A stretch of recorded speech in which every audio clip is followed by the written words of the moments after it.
Her arrogant billionaire CEO ex-husband thought she was still childless. He invited her to Christmas to shame her. She showed up with triplets on a private jet. The ballroom fell silent. Every champagne glass froze midair. Every conversation died on perfectly painted lips. Damian Blackwood stood there, his face drained of all color, staring at the three small children standing beside his ex-wife. "That's impossible," he whispered, his voice cracking. "You couldn't. You were barren." Vivian smiled. Not the timid, broken smile he remembered. This smile had edges sharp enough to cut. "Barren? Isn't that what you called me, Damian? Incapable of giving you heirs?" His eyes moved frantically between the three faces looking up at him. The boy with gray eyes identical to his own. The girl with his sharp cheekbones.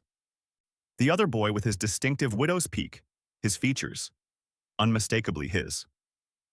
"Allow me to introduce you," Vivian said, her voice carrying across the silent ballroom. "This is Isla, Phoenix, and Jasper. My children. Triplets, 3 years old. Conceived during our marriage, born after our divorce." Damian's new companion, a blonde woman dripping in diamonds, touched his arm. "Damian, what's going on? You have children?"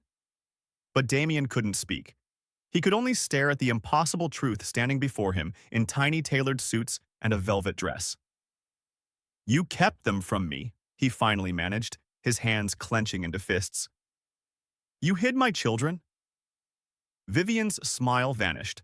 Her eyes turned to ice. "You threw me away like garbage, Damian. You told me I was worthless, that I'd never amount to anything, that I was defective.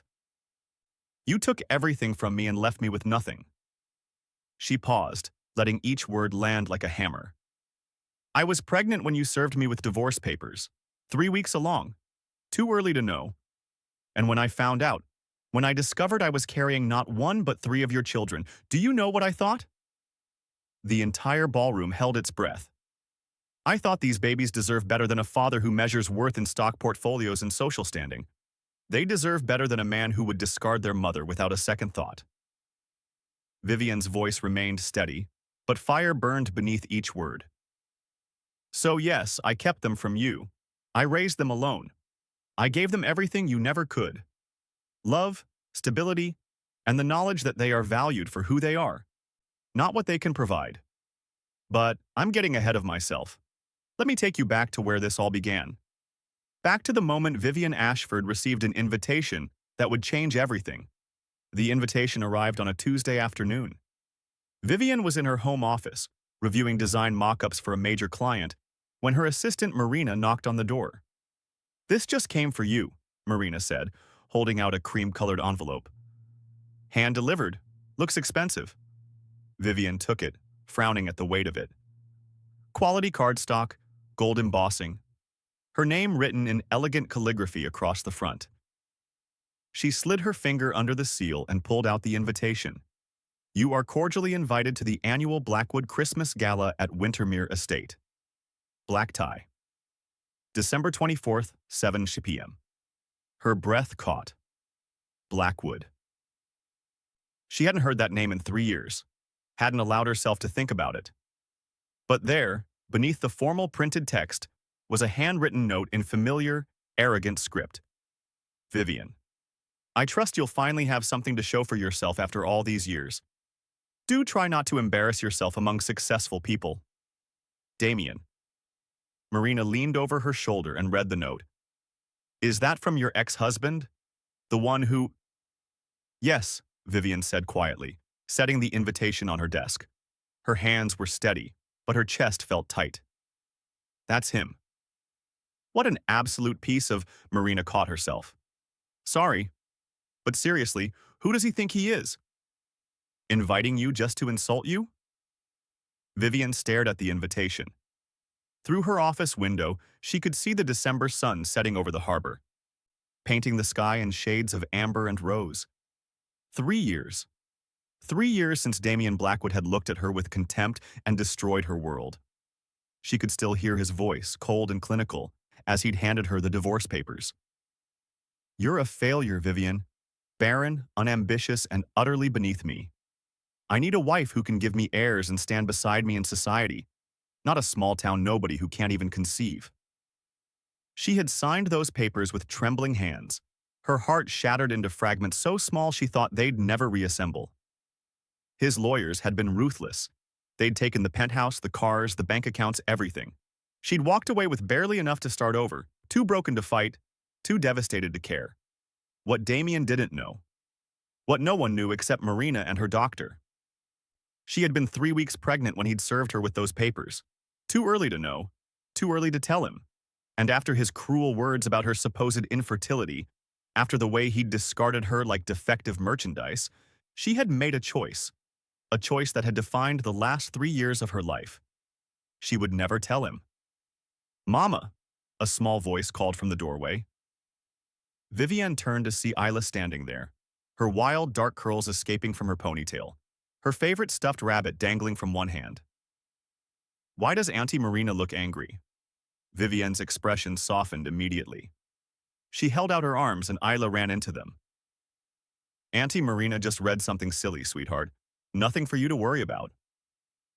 Phoenix appeared behind his sister, his gray eyes serious and observant. "You look sad, Mama." God. This child saw everything. At 3 years old, Phoenix had an uncanny ability to read people, to sense emotions that others tried to hide. Vivienne pulled him into the embrace too. "I'm not sad, baby, I promise."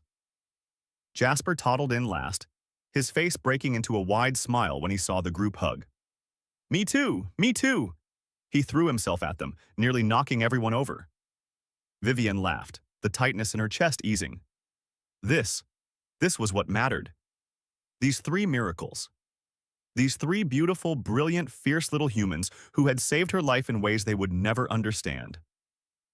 The pregnancy had revealed itself as triplets at her first ultrasound.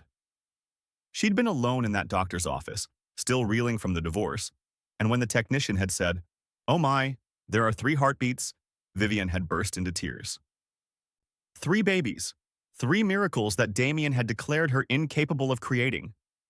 She'd moved to this coastal town 4 hours away from the city, changed her phone number, deleted her social media, disappeared from the social circles that had never truly accepted her anyway. And she'd built a life. A real life. Not the gilded cage she'd lived in as Damien's wife, but something authentic and hers. Raising triplets alone had been the hardest thing she'd ever done. There were nights when she'd survived on 3 hours of sleep. Mornings when she'd cried from exhaustion. Moments when she'd questioned everything. But her children had become her entire world.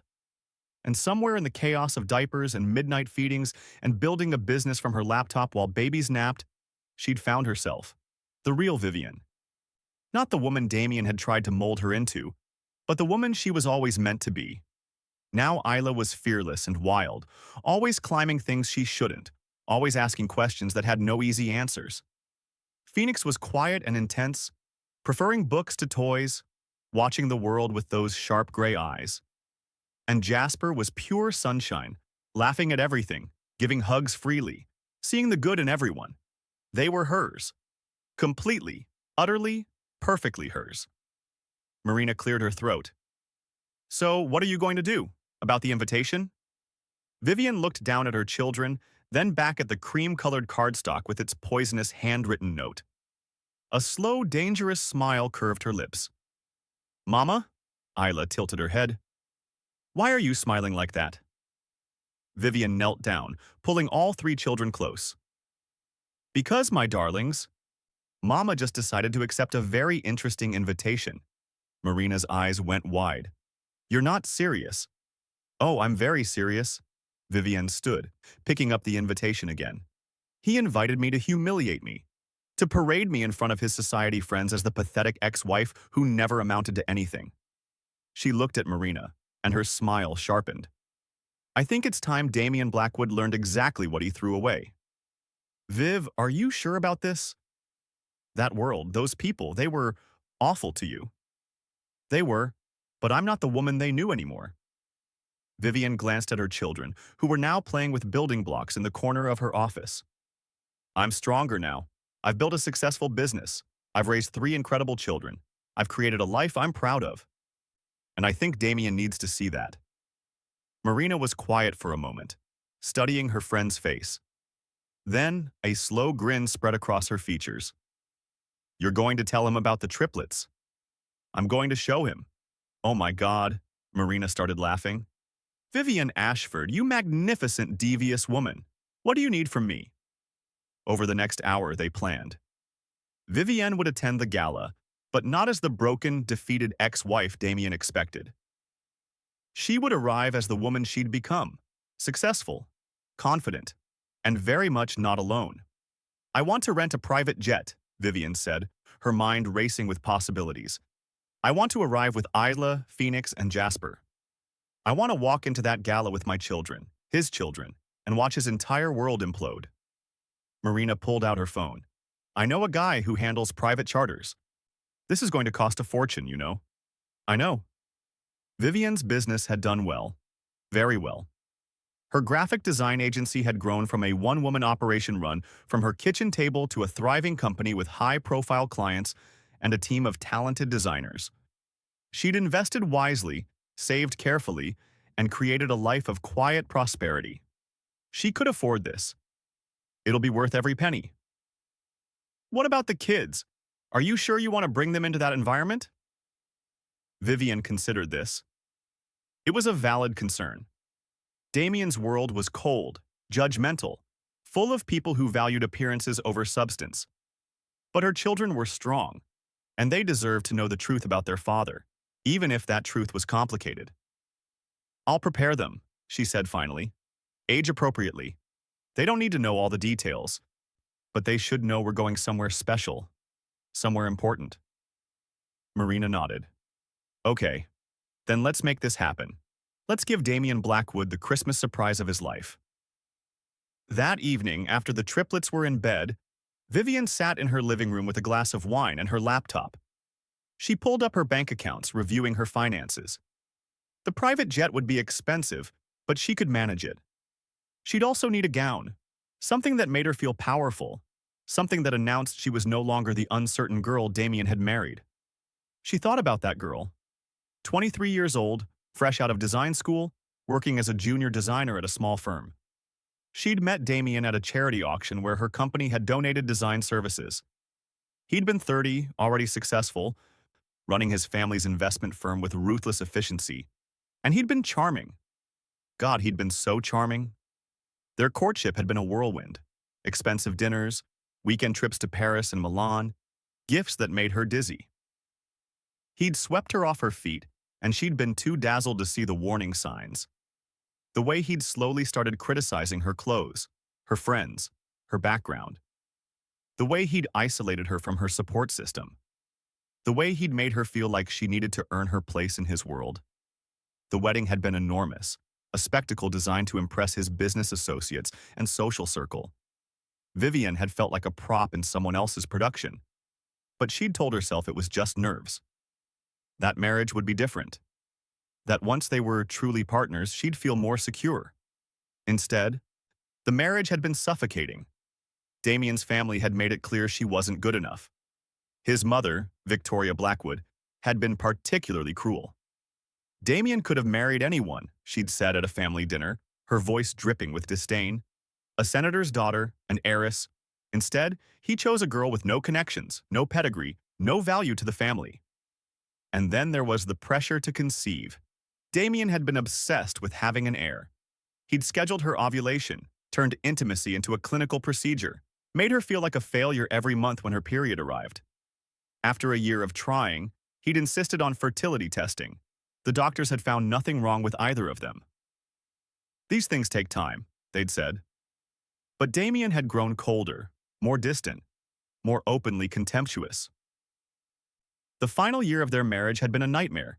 He'd stopped coming home most nights. When he was there, he'd barely spoken to her. And then, on a cold February morning, he'd handed her divorce papers over breakfast. "This isn't working," he'd said, his voice flat. "You're not what I need. You can't give me children. You can't help my career. Honestly, Vivian, I don't know what I was thinking when I married you." She'd been too shocked to respond, too hurt to defend herself. She'd just sat there, staring at the papers, feeling her world crumble. My lawyers have prepared a settlement, he'd continued.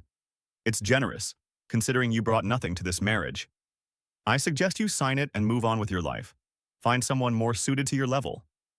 Your level, as if she were a product on a shelf marked down for clearance. She'd signed the papers that day, moved out of the penthouse that weekend, and tried to figure out how to survive the wreckage of her life. 3 weeks later, she'd missed her period. At first, she'd thought it was stress. The divorce had been finalized quickly.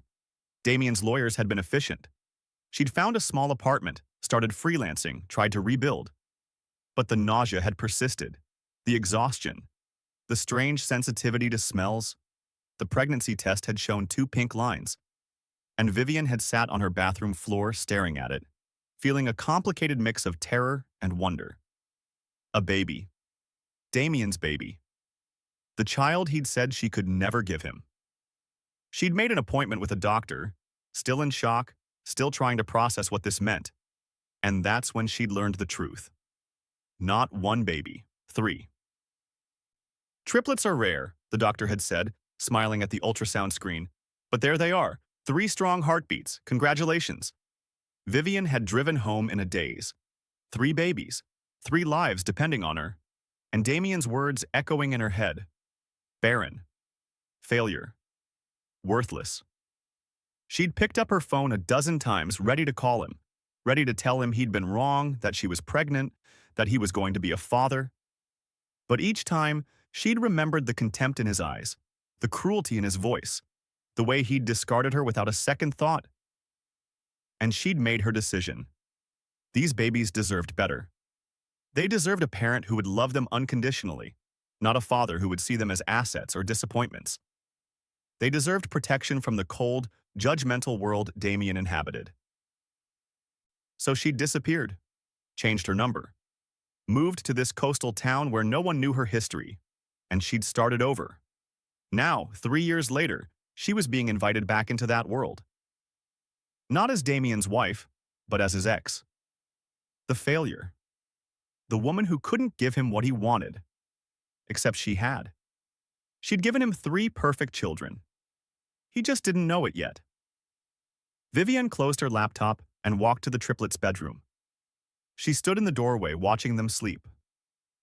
Isla sprawled across her bed, covers kicked off, rabbit clutched tight.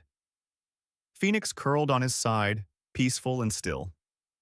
Jasper on his back, arms flung wide, a slight smile on his face even in sleep. Her heart swelled with fierce protective love. These were her miracles, her purpose, her everything. I'm going to show him, she whispered into the darkness. I'm going to show him exactly what he lost, and then I'm going to walk away, and we're going to keep living our beautiful life, because we don't need him. We never did. The next morning, Vivian called the private jet charter company Marina had recommended. The woman on the phone was professional and efficient. We have a Gulfstream G550 available for December 24th, she said. It seats up to 14 passengers, full galley, private cabin. The flight from your location to the city is approximately 45 minutes. Would you like me to arrange ground transportation as well? Yes, please. I'll need a car service from the airfield to Wintermere Estate and back. Of course. And will you require catering for the flight? Vivian thought about the triplets. Yes. Child-friendly options, please. Juice boxes, fruit, crackers, that sort of thing. Absolutely. I'll have our team prepare everything. May I ask how many passengers? 4, myself and 3 children, ages 3. There was a pause. Triplets? Yes. How wonderful. We'll make sure the flight is comfortable for all of you. I'll email you the contract and details within the hour. After hanging up, Vivian felt a surge of adrenaline. This was really happening. She was really going to do this. Next, she needed a gown. She called a boutique in the city that she'd worked with on a branding project. The owner, Simone, answered on the second ring. Vivian, how lovely to hear from you. What can I do for you? I need a gown, Simone. Something powerful. Something that makes a statement. Simone's voice brightened with interest. Ooh, I love a challenge. What's the occasion? A Christmas gala. Black tie. Very high society. And the statement you want to make? Vivian smiled. That I'm not someone to be underestimated. Perfect. Come in tomorrow. I have some pieces that will be absolutely perfect. The boutique visit was transformative. Simone pulled gown after gown, each more stunning than the last. Vivienne tried on emerald green silk, ruby red velvet, classic black with dramatic cutouts. But when she slipped into the midnight blue gown, she knew.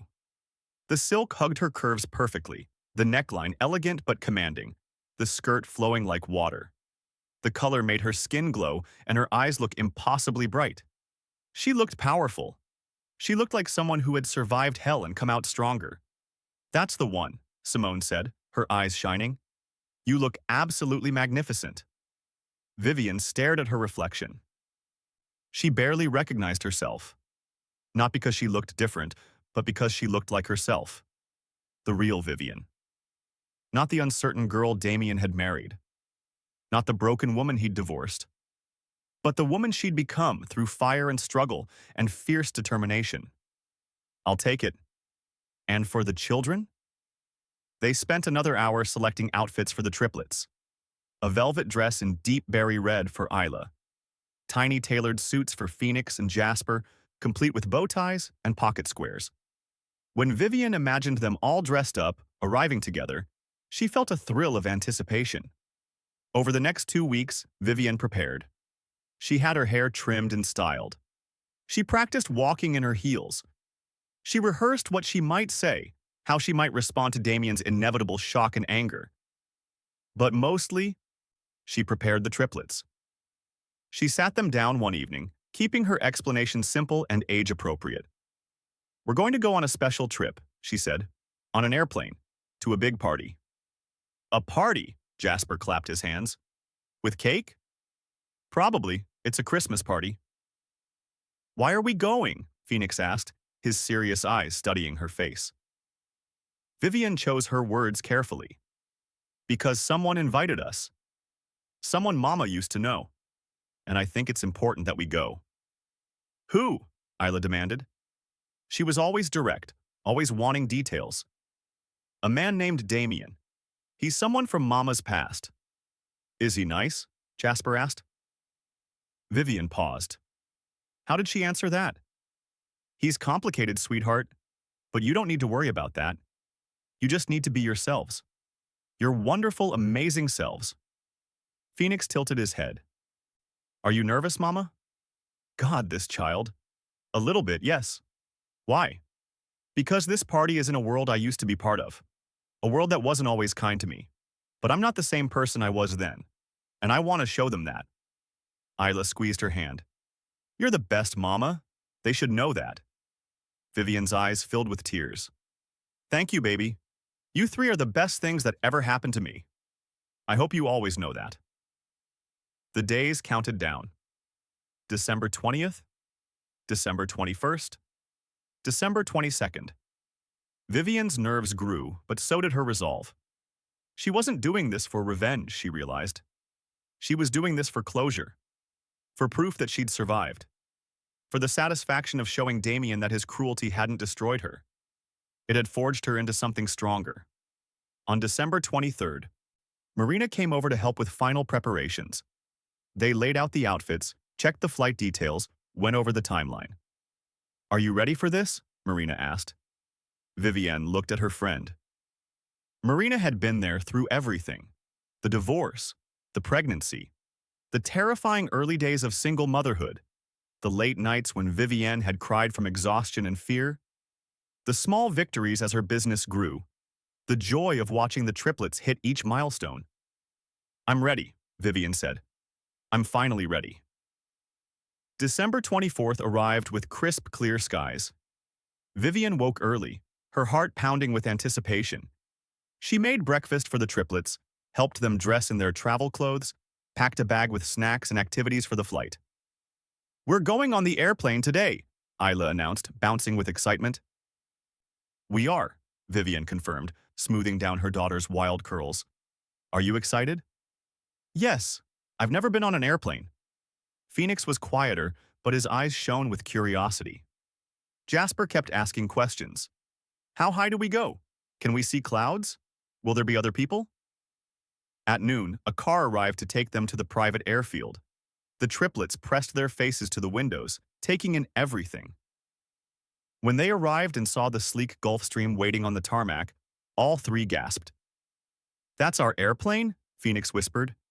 "That's ours," Vivian confirmed.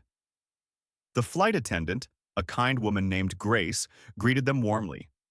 "Welcome aboard. You must be Vivian and the triplets. We're so excited to have you." Grace fussed over the children, showing them their seats, bringing them juice boxes and cookies, explaining how everything worked. The triplets were entranced.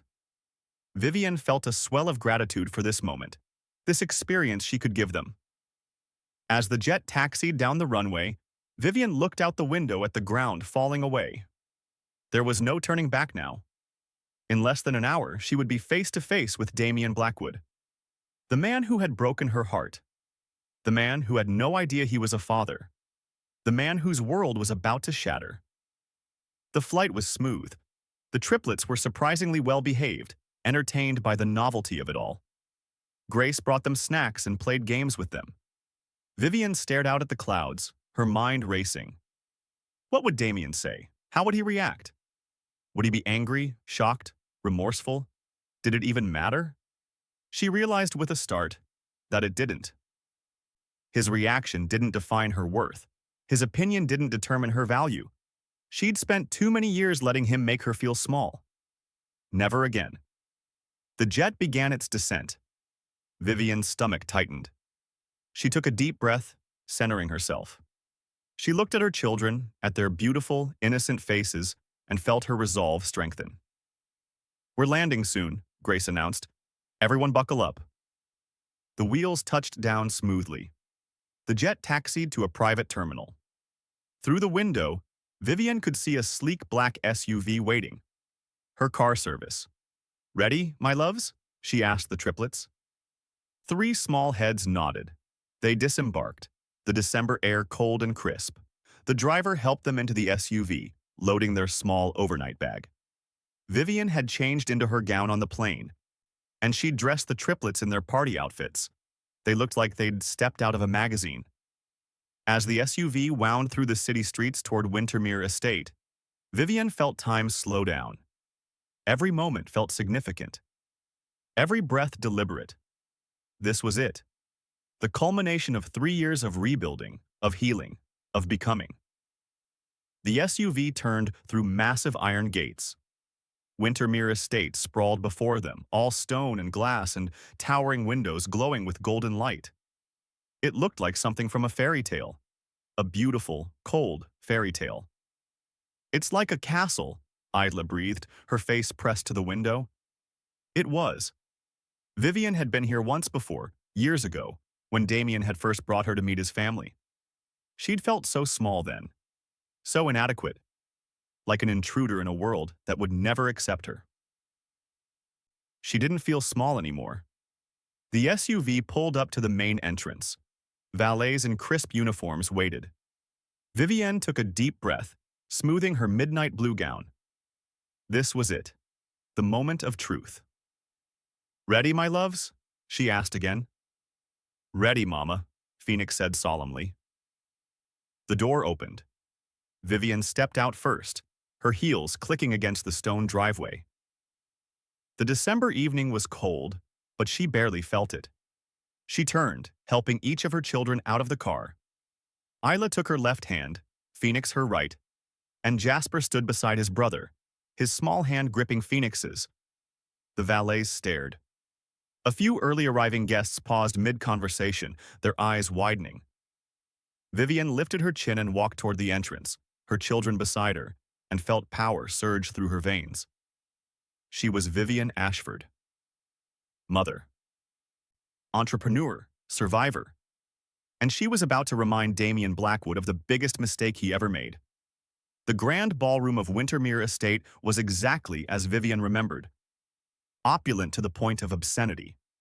Crystal chandeliers hung from vaulted ceilings, casting prismatic light across marble floors so polished they reflected like mirrors.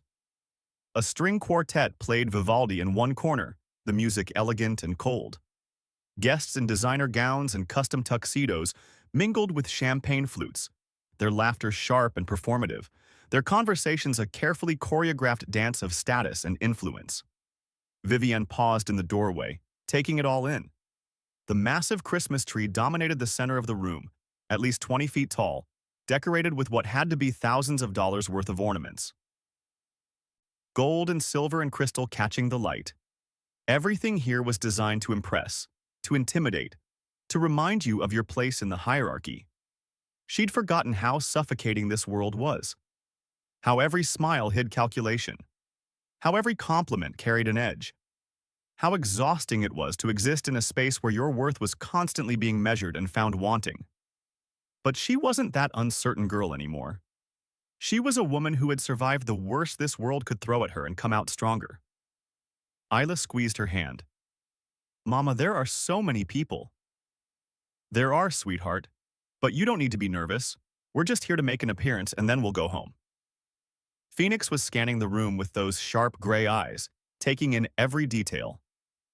Jasper stayed close to his brother, his usual exuberance tempered by the unfamiliar environment.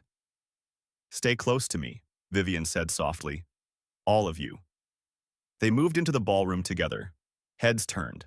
Conversations faltered. Vivienne could feel the weight of dozens of eyes on her, could practically hear the whispers starting. "Who is that? Is that Vivienne? Damien's ex-wife? What is she doing here? And who are those children? Let them wonder. Let them whisper." She was done caring what these people thought. And then she saw him. Damien Blackwood stood near the massive Christmas tree, holding court like the king of his domain. He looked exactly the same. Tall, easily 6'3", with broad shoulders that filled out his custom tuxedo perfectly. His dark hair was styled with casual precision, just long enough to run fingers through, but short enough to look professional. His face was all sharp angles and strong features, the kind of handsome that opened doors and closed deals. And his expression, that expression of casual superiority, as if the world existed solely for his amusement. Beside him stood a woman Vivienne didn't recognize. Blonde, elegant, probably mid-20s. Her gown was white and dripping with diamonds. She had her hand on Damien's arm in a possessive way that suggested intimacy. His new wife? His girlfriend? Another woman he would eventually discard when she failed to meet his impossible standards? Vivienne felt a flicker of pity for her. Then it was gone, replaced by cold determination. Damien was mid-conversation with a group of men in tuxedos, probably business associates. His laugh carried across the room, confident and commanding. He was in his element here, surrounded by wealth and power and people who hung on his every word. Vivienne started walking toward him. The crowd seemed to part instinctively, creating a path. Or maybe people were just moving aside to get a better view of whatever was about to happen. The whispers grew louder. She could feel the anticipation building, the collective held breath of a room full of people sensing drama. Damien's gaze swept the room in that habitual way of his, cataloging and dismissing, always aware of who was present, who mattered, who didn't. Then his eyes landed on Vivienne. He froze. Completely, utterly froze. His champagne flute stopped halfway to his lips. His expression cycled through shock, confusion, disbelief. The men he'd been talking to noticed his distraction and turned to see what had captured his attention. Vivienne kept walking. Steady. Confident, her children beside her. She watched as Damien's eyes dropped to Isla, Phoenix, and Jasper. Watched as the color drained from his face. Watched as his hand tightened around his champagne flute so hard she thought the glass might shatter. She stopped about 10 feet away from him. Close enough to speak without shouting. Close enough for him to see every detail of the children's faces. Close enough for the truth to be undeniable. "Hello, Damien," she said, her voice calm and clear. He stared at her. Then at the children, then back at her. His mouth opened, but no sound came out. The blonde woman beside him looked confused, glancing between them. "Damien?" the woman said. "Who is this?" He didn't answer. Couldn't answer. His eyes were fixed on the triplets with an intensity that bordered on manic.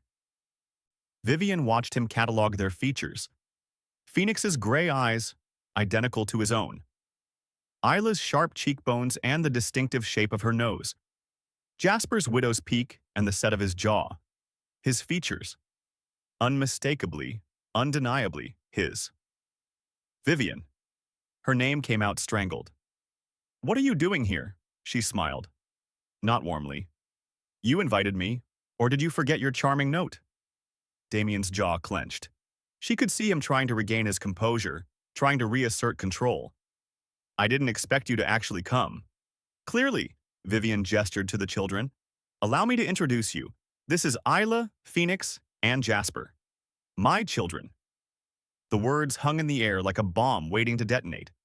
The people nearby had gone completely silent, straining to hear every word.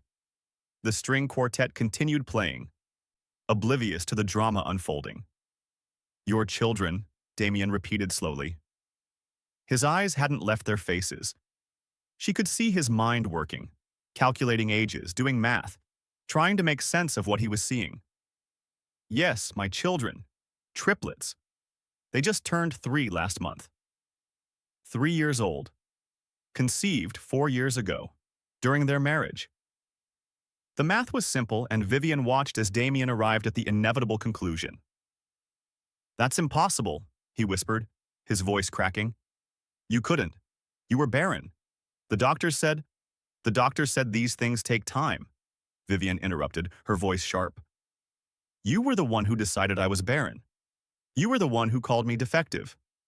You were the one who threw me away like garbage because I couldn't give you an heir on your preferred timeline." The blonde woman's eyes went wide. "Damien, what is she talking about?" But Damien wasn't listening to her. He took a step toward Vivian, toward the children, his face a mask of shock and something that might have been anguish. "These are mine? My children? Biologically, yes. In every other way that matters? No, these are my children. I carried them. I birthed them. I raised them. Alone. While you moved on with your life and forgot I existed. I didn't know." His voice was raw now, stripped of its usual arrogance. "Vivian, I didn't know you were pregnant." "Of course you didn't know. I was 3 weeks along when you served me with divorce papers. Too early to show up on a test. Too early for me to have any idea." She paused, letting that sink in. "I found out a month after our divorce was finalized. I was living in a studio apartment, freelancing to pay rent, trying to figure out how to survive. And then I discovered I was pregnant, not with 1 baby, with 3.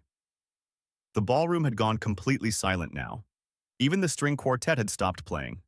Every eye was on them, every ear straining to catch every word. This was the kind of scandal these people lived for. The kind of drama that would be discussed at dinner parties for years. Damien's hands were shaking. "You should have told me. You should have called me. I had a right to know." Vivian's laugh was bitter. "A right? You gave up any rights when you looked me in the eye and told me I was worthless. When you said I was beneath you. When you took everything from me and left me with nothing." Her voice remained steady, but fire burned beneath each word.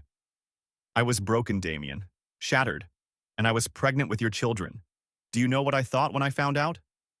He said nothing. Just stared at her with those gray eyes that Phoenix had inherited. "I thought these babies deserve better. They deserve better than a father who measures worth in stock portfolios and social standing. They deserve better than a man who would discard their mother without a second thought.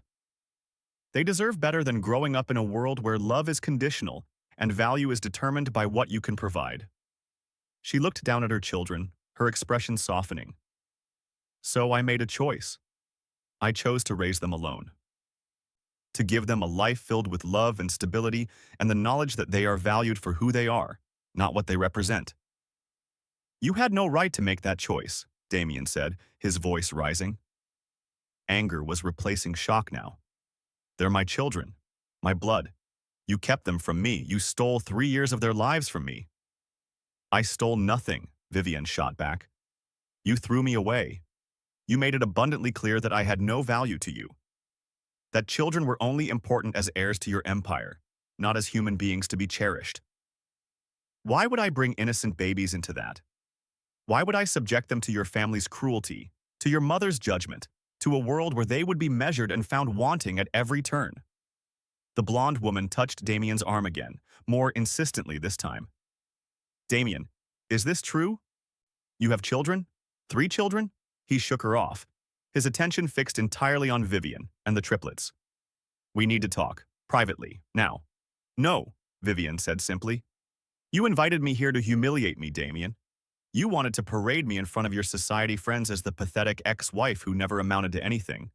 You wanted to make me feel small and worthless and beneath you. She gestured around the silent ballroom. Well, here I am, in front of all your friends. So let's not pretend this is about privacy. Let's be honest about what this is. What is it then? Damien demanded. It's me showing you exactly what you lost. It's me proving that your assessment of my worth was wrong. It's me standing here, successful and happy, and surrounded by love, while you're still the same arrogant, empty man you always were. The words hit him like physical blows. Vivian could see it in his face, the way he flinched, the way his carefully constructed armor cracked. Isla tugged on Vivian's hand. Mama, who is this man? Why is he upset? The question, asked in a small, innocent voice, seemed to break something in Damien. He looked down at Isla, really looked at her, and his expression crumbled. His voice caught. I'm your father. Isla frowned, tilting her head in that way she did when she was trying to understand something. No, you're not. We don't have a father. We have Mama. The simple, matter-of-fact statement seemed to devastate him more than anything Vivian had said. He dropped to one knee, bringing himself to eye level with the children. I know you don't know me, but I am your father, your biological father. And He looked up at Vivian, something desperate in his eyes. I would have wanted to know. If I had known, everything would have been different. Would it? Vivian challenged. Would you have suddenly become a different person? Would you have magically developed the capacity for unconditional love? Would you have stopped measuring people's worth by their utility to you? I don't know, Damien admitted, his voice barely above a whisper. But I would have tried. For them. I would have tried. Phoenix stepped forward, studying Damien with those intense gray eyes. You made Mama sad? Damien blinked. What? You made Mama sad, Phoenix repeated. She doesn't talk about it, but sometimes she looks sad. And now I know why. You hurt her. Out of the mouths of babes. Vivian felt tears prick her eyes. Her brilliant, observant Phoenix, seeing straight to the heart of things. Damien looked stricken. I did. I hurt her very badly. And I'm sorry. I'm so sorry. Sorry doesn't fix things, Phoenix said solemnly. Mama says sorry is just words. You have to show you're sorry with actions. Vivian's heart swelled with pride. 3 years old and already wiser than most adults in this room. Damien nodded slowly. You're right. You're absolutely right. He looked up at Vivian again. Let me show you. Let me prove I can be better. Please, Vivian, don't take them away. Don't disappear again. Let me try to be their father. Why? Vivian asked. Why do you want to be their father? Because they're your biological children? Because they're heirs to carry on your name? Or because you actually care about them as people? I don't know, Damien said again. And there was a raw honesty in his voice that she'd never heard before. I don't know them. I just found out they exist 5 minutes ago. But I want to know them. I want to be part of their lives. He stopped, struggling for words. I want a chance to be better than I was. To be the kind of man who deserves children like this. Vivian studied him.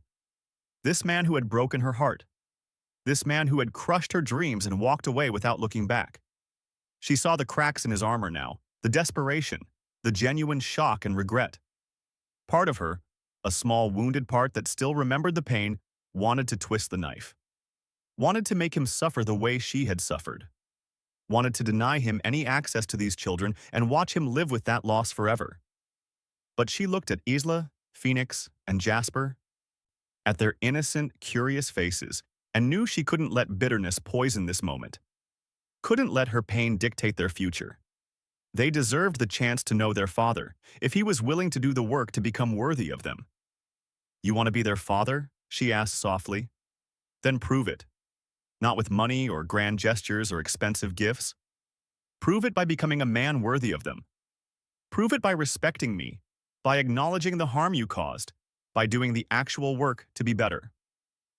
"I will," Damien said immediately. "Whatever it takes. Therapy, parenting classes, whatever you want. I'll do it." "We'll see," Vivian said. She wasn't ready to forgive, wasn't ready to trust, but she was willing to leave the door open, just a crack. "Maybe, in time, we can discuss what role you might play in their lives. But it will be on my terms, Damien, not yours. I have full custody.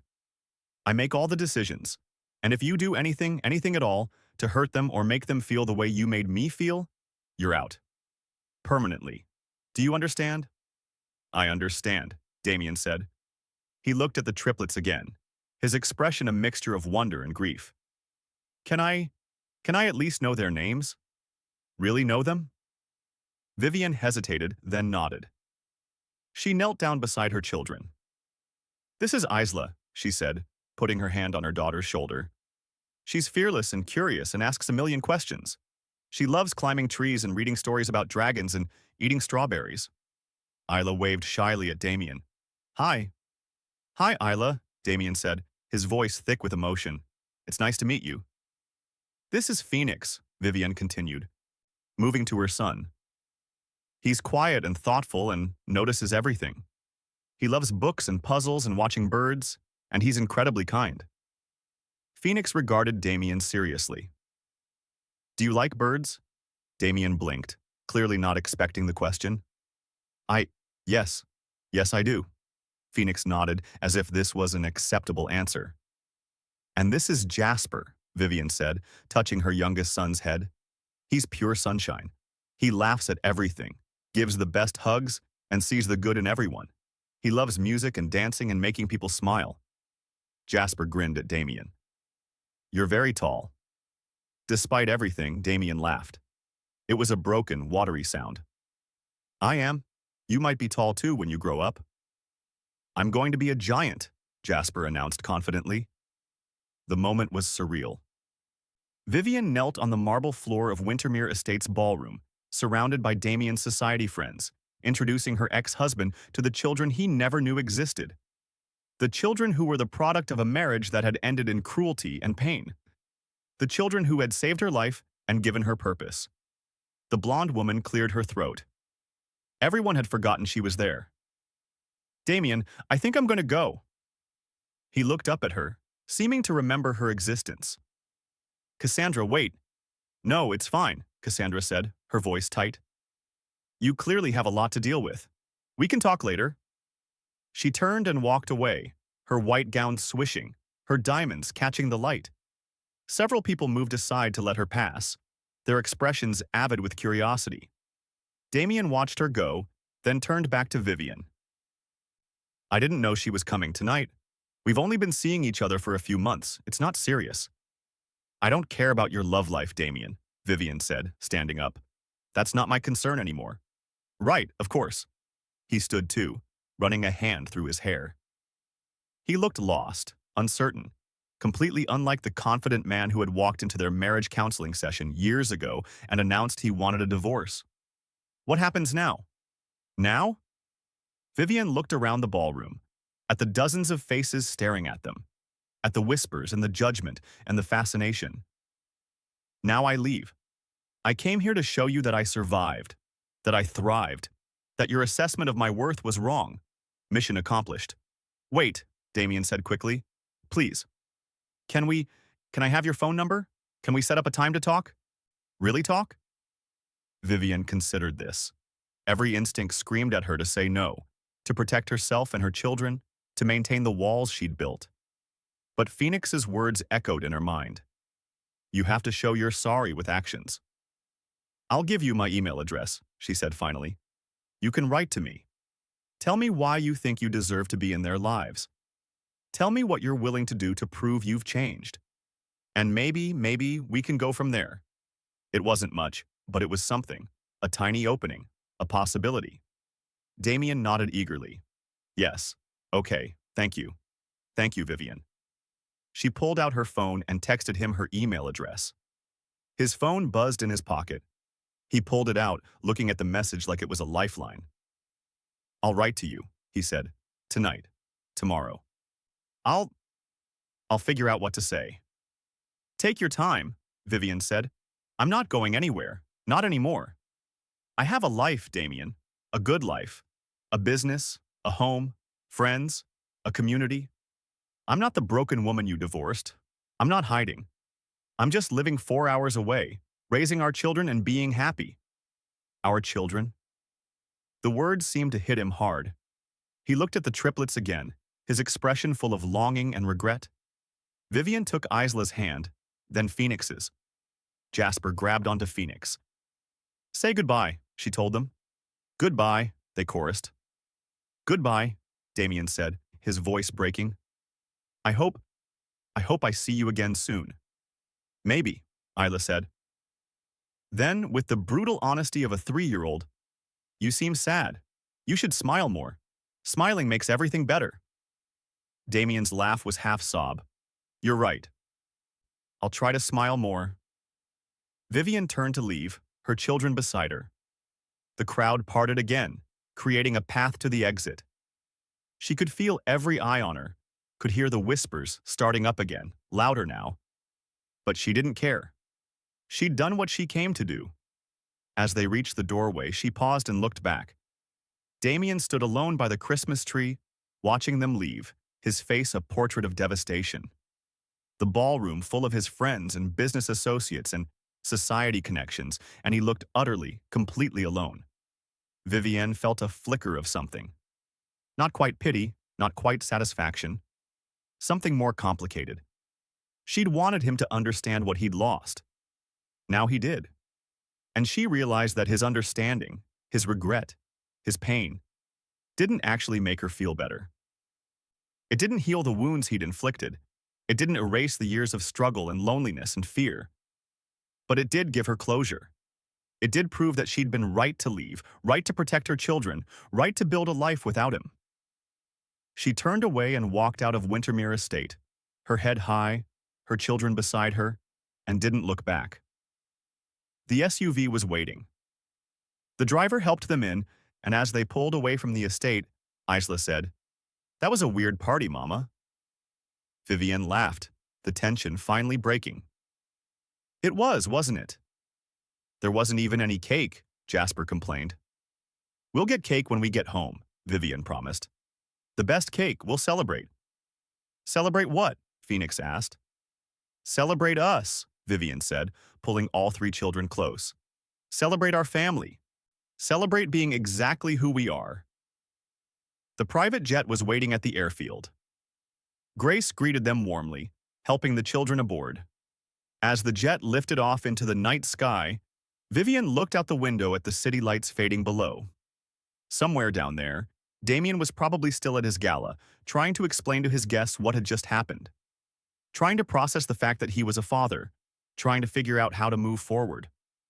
That was his problem now, not hers. Her phone buzzed, a text from Marina. Please tell me you destroyed him. Vivian smiled, typing back. I showed him the truth. What he does with it is up to him. Another buzz, this time from an unknown number. She opened it, her breath catching. You were magnificent tonight. You always were. I was just too blind to see it. I don't deserve forgiveness, but I'm asking for a chance. For them. For you. For the man I should have been. I'll spend the rest of my life trying to be worthy of them if you'll let me. Please don't shut me out completely. I know I have no right to ask for anything, but I'm asking anyway. I want to know them. I want them to know me. Not the man I was, but the man I'm going to become. I'll do whatever it takes. Therapy, parenting classes, anger management, whatever you think I need. I'll prove to you that I can change. Just please give me a chance. Damien? Vivian stared at the message for a long moment. The triplets had fallen asleep in their seats, exhausted from the evening's excitement. Isla sprawled across her seat, her velvet dress rumpled, her rabbit clutched tight. Phoenix curled on his side, peaceful and still. Jasper on his back, arms flung wide, a slight smile on his face even in sleep. Her miracles, her purpose, her everything.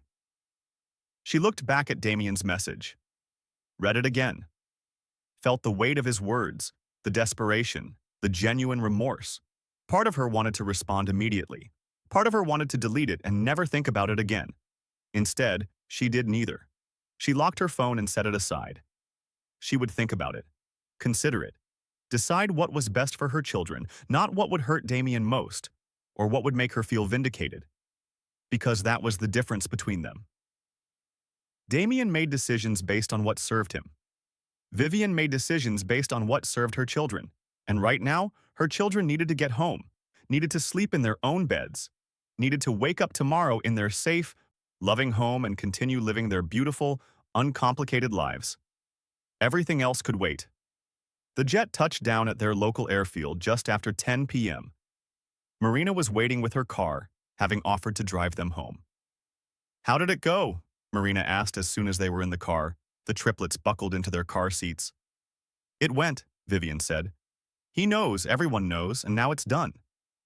"How did he react?" "Shock, anger, regret, all of it." Vivian leaned her head back against the seat. "He wants to be in their lives. He's already texting me, promising to change, to do better. Do you believe him?" "I don't know, maybe. People can change, right?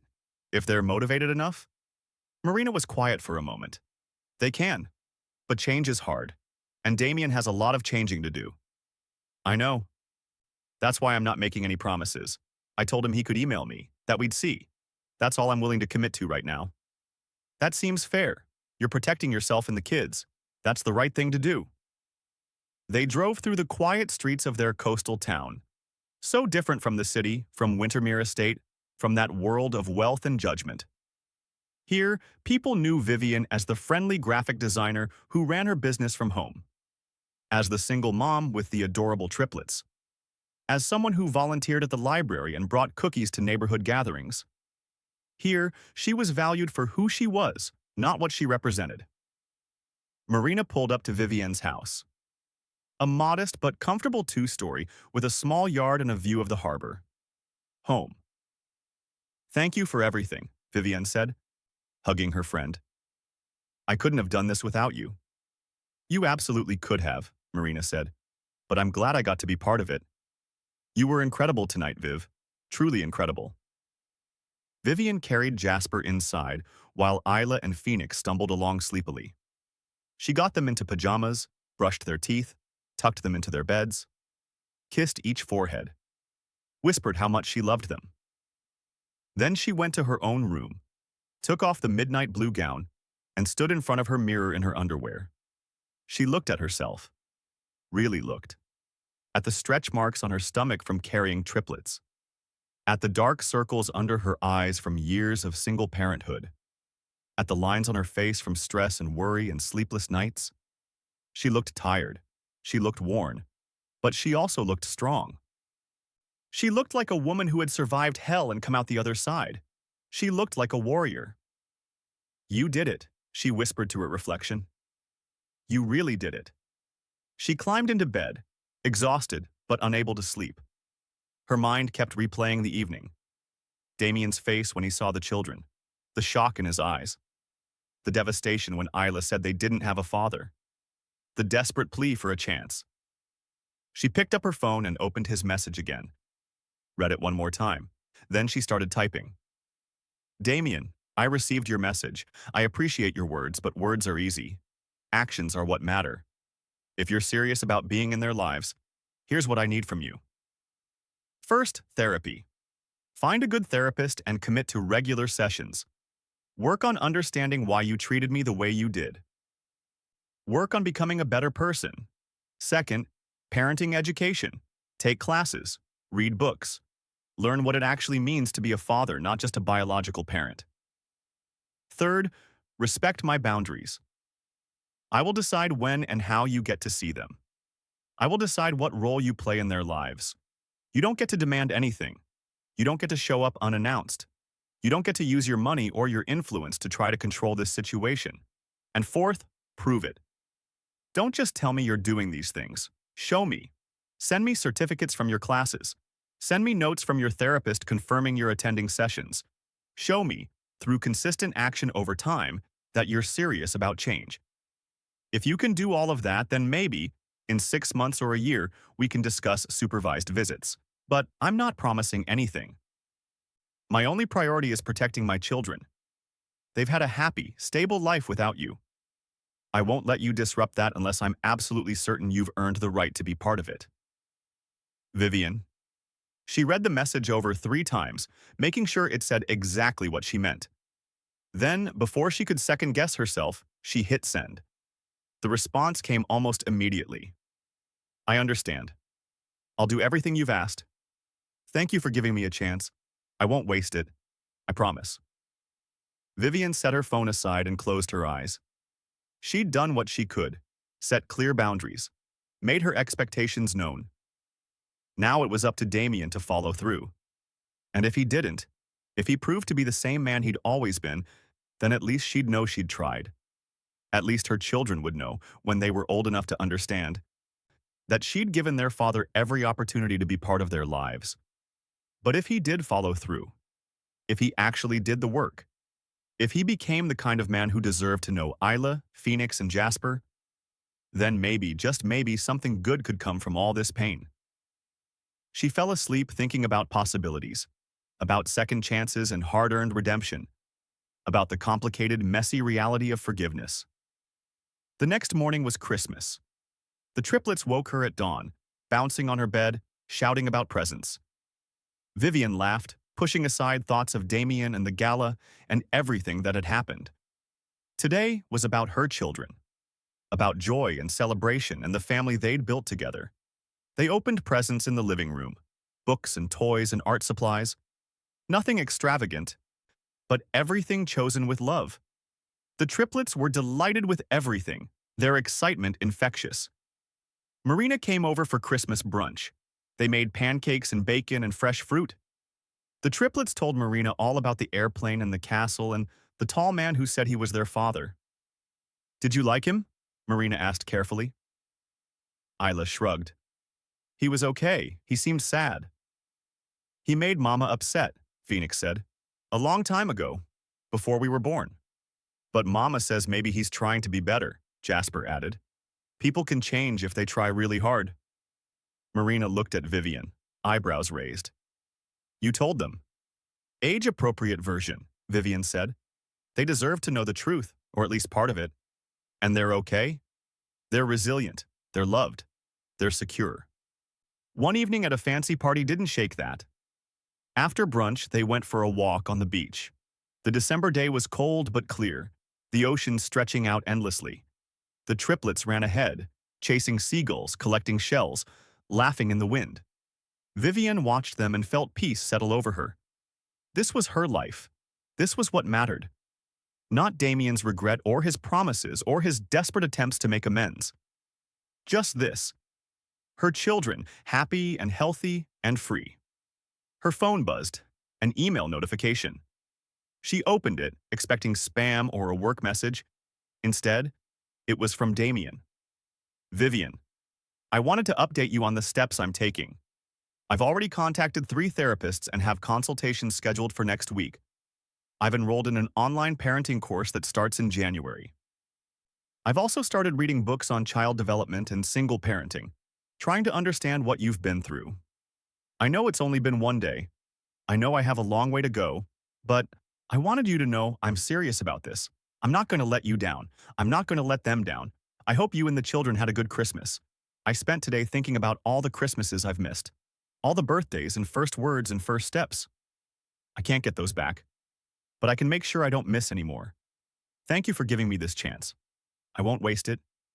Damien. Vivian read the email twice. It was a start. A small start, but a start nonetheless. She typed a brief response. Thank you for the update. Keep me informed of your progress. Merry Christmas. Vivian. Short. Professional. Not warm, but not cold either. Leaving the door open, just a crack. She put her phone away and ran to catch up with her children. Isla had found a perfect sand dollar and was showing it to her brothers. Phoenix was explaining the science of how sand dollars formed. Jasper was trying to juggle 3 shells and dropping them all. Mama, look! Isla held up the sand dollar. It's not broken, that means it's lucky. It is lucky, Vivian agreed, kneeling down to examine it. Just like us. We're very lucky. The luckiest, Jasper agreed, throwing his arms around her neck. Phoenix leaned against her side. I love our family, Mama. I love our family too, baby, so much. They stayed on the beach until the sun started to set, painting the sky in shades of pink and gold. Then they walked home, sandy and tired and happy. Vivian made hot chocolate and they watched Christmas movies until the triplets fell asleep on the couch, tangled together like puppies. She carried them to bed one by one, marveling at how big they were getting, how fast time was moving. 3 years old already. Soon they'd be 4, then 5, then starting school. Growing up. Becoming their own people. She hoped Damien would get to see it. Hoped he would do the work, become the man he claimed he wanted to be. Not for her sake, but for theirs. Because every child deserved a father who loved them unconditionally. Who showed up. Who did the work. But if he didn't, if he failed or gave up or proved to be the same man he'd always been, they would be okay. Because they had her. And she had them. And that was enough. That had always been enough. Over the next few months, Damien sent regular updates, photos of certificates from parenting classes, notes from his therapist confirming attendance, book recommendations and insights he'd gained. He never asked to see the children, never pushed for more than Vivian was willing to give. Just consistently, patiently, showed her that he was doing the work. Vivian watched from a distance, cautiously optimistic.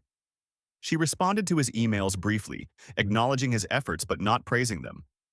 This was what he should have been doing all along. He didn't deserve applause for basic decency.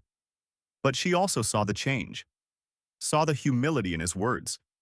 Saw the genuine effort to understand and grow. And slowly, very slowly, her walls began to lower. Just a little.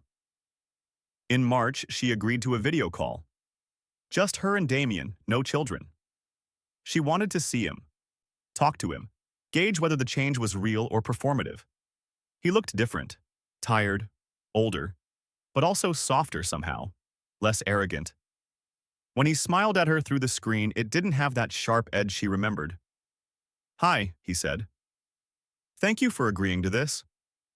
Hi, she replied. How are you? I'm okay, better than I was. Therapy is hard, really hard. But good. I'm learning a lot about myself, not all of it pleasant. That's usually how growth works. Yeah. He ran a hand through his hair. I've been thinking a lot about our marriage, about how I treated you, and I just want to say, again, how sorry I am. I was cruel. I was selfish. I made you feel worthless when you were anything but. And I'm so sorry. Vivian nodded. I appreciate that. It doesn't erase what happened, but I appreciate it. I know.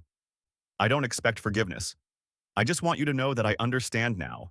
I understand what I did, and I'm working every day to be better. They talked for an hour. About his therapy, his parenting classes, his growing understanding of what it meant to be a father.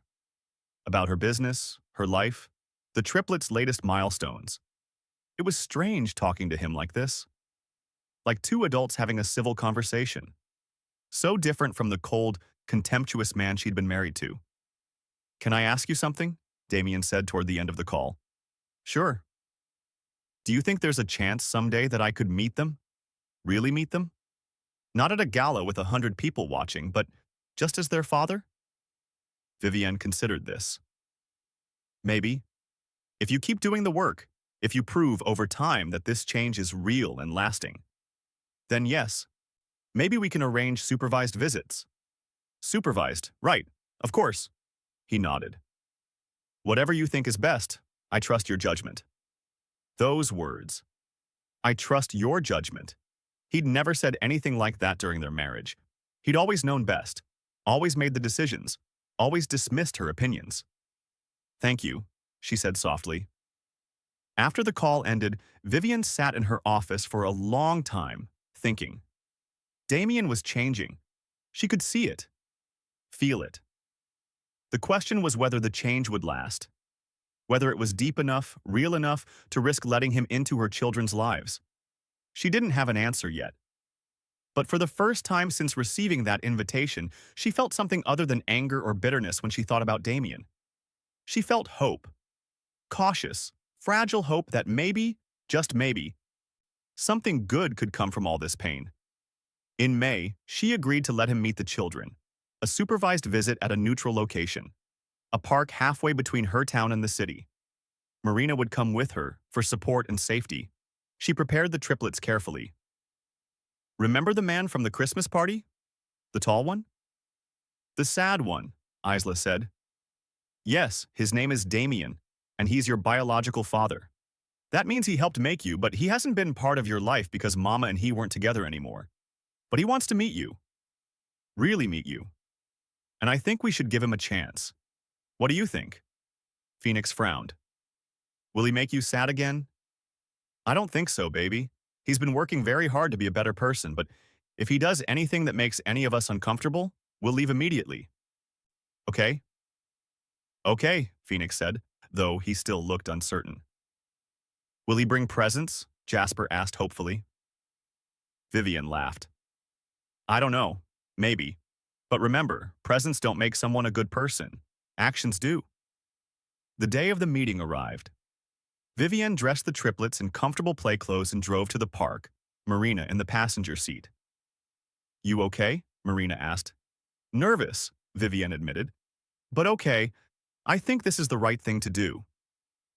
Damien was already there, sitting on a bench, looking as nervous as Vivian felt. He stood when he saw them approaching, his hands shoved in his pockets, his expression uncertain. Hi, he said. Hi, Vivian replied. You remember Marina? Of course, hi Marina. Marina nodded coolly. She'd made it clear she was there as protection, not as a friend. The triplets hung back, shy suddenly. Damien knelt down, bringing himself to their level. Hi Isla, hi Phoenix. Hi Jasper. I'm really happy to see you again. Hi, Isla said. Phoenix just stared. Jasper waved. I brought something for you, Damien said. He pulled out a bag and handed it to Vivian. If it's okay with your mom. Vivian looked inside. Books. 3 beautiful, age-appropriate books about families and love and belonging. Not expensive toys or flashy gifts, but something thoughtful and meaningful. These are perfect, she said, surprised. Thank you. I asked the parenting class instructor what would be appropriate, Damien admitted. I didn't want to mess this up. The triplets warmed up slowly. They played on the playground equipment while Damien watched, asking questions about their interests, their favorite things, their daily routines. He didn't try to force connection or affection. He just listened, observed, tried to understand who they were. After an hour, Vivian called them over. Time to go, guys. Say goodbye to Damien. Bye, they chorused. Bye, Damien said. Thank you for letting me spend time with you. I hope we can do this again soon. Maybe, Isla said. Then, with her characteristic directness, you're not as sad as you were at the party. Damien smiled. I'm not. I'm actually pretty happy right now. As they walked back to the car, Phoenix tugged on Vivian's hand. He was nice, Mama. He was, wasn't he? Can we see him again? Vivian looked back at Damien, who was still standing by the bench, watching them leave. He raised a hand in a small wave. She waved back. Yeah, baby. I think we can see him again. And for the first time in 4 years, Vivian felt the last piece of her broken heart click back into place. Not because Damien had apologized or changed or proven himself, but because she'd survived. She'd built a beautiful life from the ashes of her pain. She'd raised 3 incredible children. She'd become the woman she was always meant to be. Damien's cruelty hadn't destroyed her. It had forged her into something stronger, something unbreakable. And now, standing in a park on a beautiful May afternoon, watching her children play and laugh and live, she realized something profound. She'd won. Not because Damien regretted losing her, not because he was suffering or sorry or desperate to make amends, but because she no longer needed his regret to feel whole. She no longer needed his validation to know her worth. She no longer needed anything from him at all. She was complete. She was enough. She was exactly who she was meant to be. And that, she thought, as she buckled her children into their car seats and drove toward home, was the sweetest victory of all.